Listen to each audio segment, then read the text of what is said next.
Tony was an immensely fluent chordsmith. He didn't just use first inversion chords with his stuff.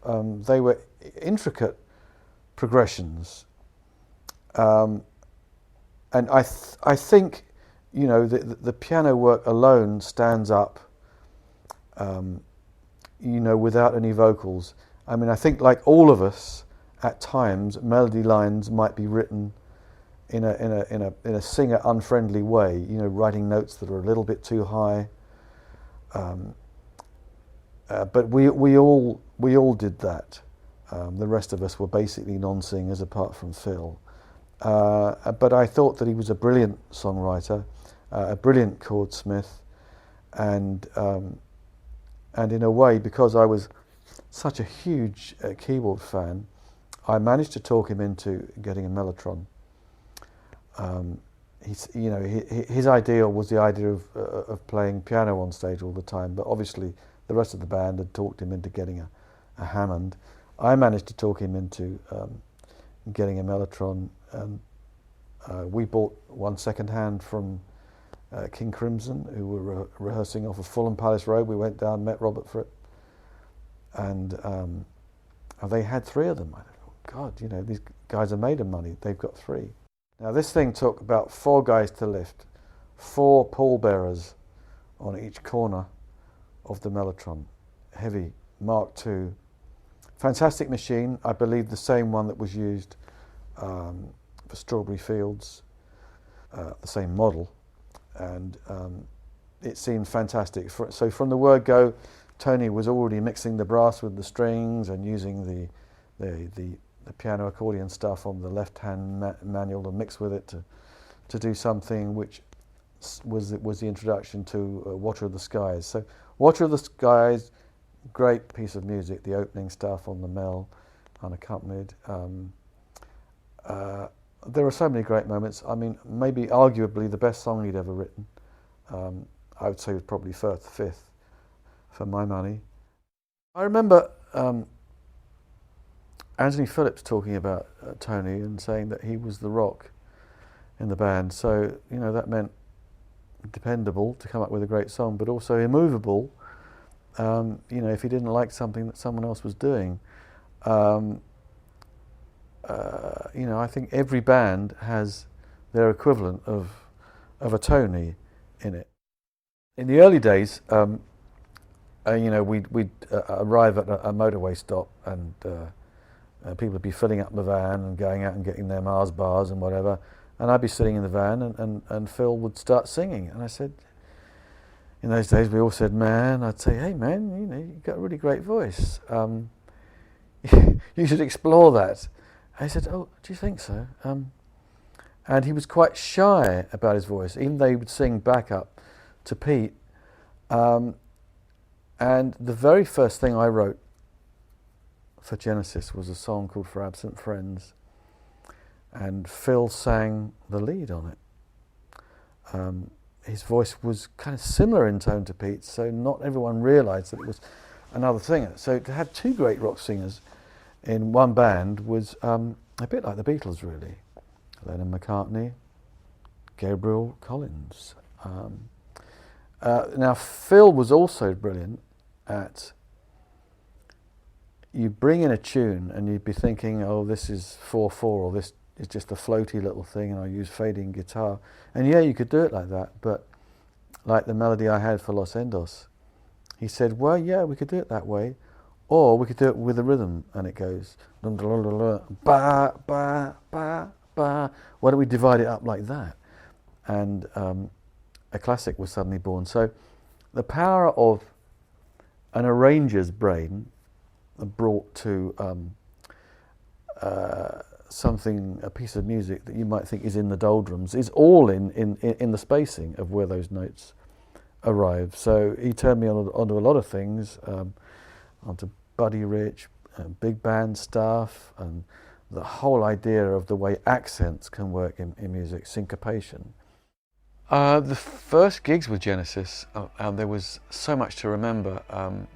Up to then I'd really just played at home, so I was a legend in my own bedroom, but nowhere else. And suddenly to have to play in time, and at what seemed to me to be huge volume with these guys was a bit of an eye-opener. So I went on stage every night playing to sell out houses, because they were doing the Three Bob tour.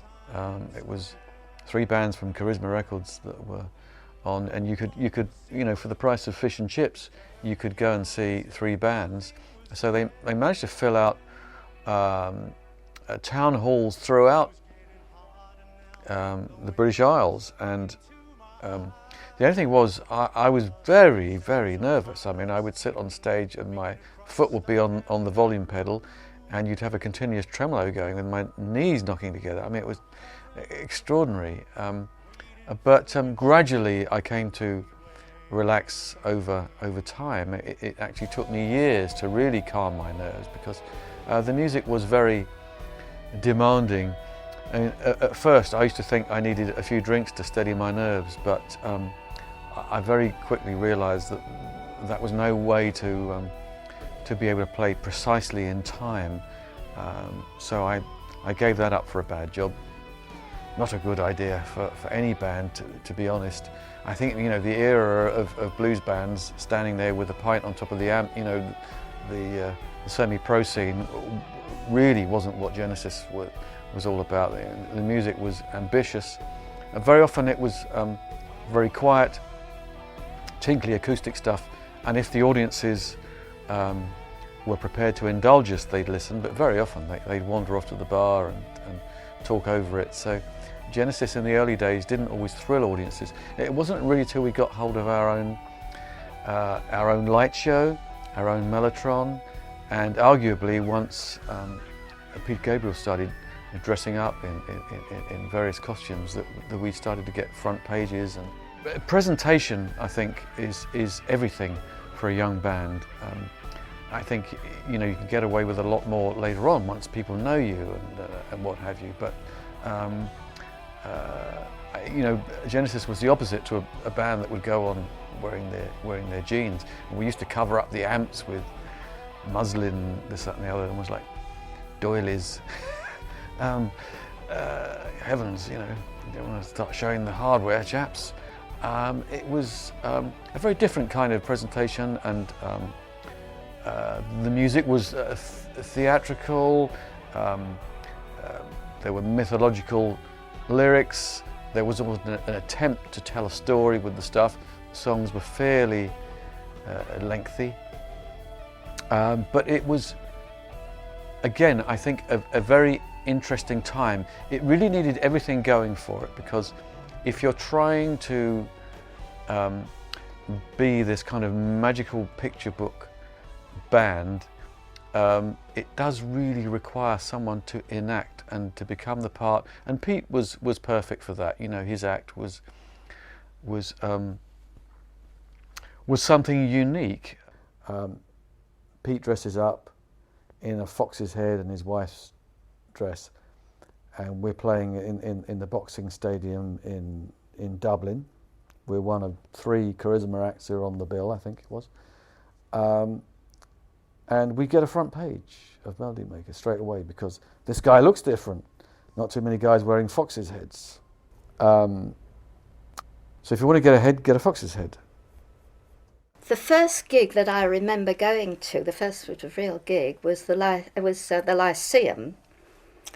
And I knew that Steve was very nervous because the music was very complicated. And he sat on a stool and he had all the hair hanging over his face, which I think he needed that, And I was so nervous, I felt really sick because I knew how nervous he was. And then when I knew he was really a star, was there was the gig at the Rainbow. And we were in the bar, as usual, and suddenly we heard the Mellotron and we rushed out. And the stage was hung with white silk curtains, and it was a show. And that really was the start of being a show band. And when and Peter with the bat wings, and when they played Watcher of the Skies, and Steve used to crouch down behind Peter, and it was just Well, you know, it was magic. It was really a performance.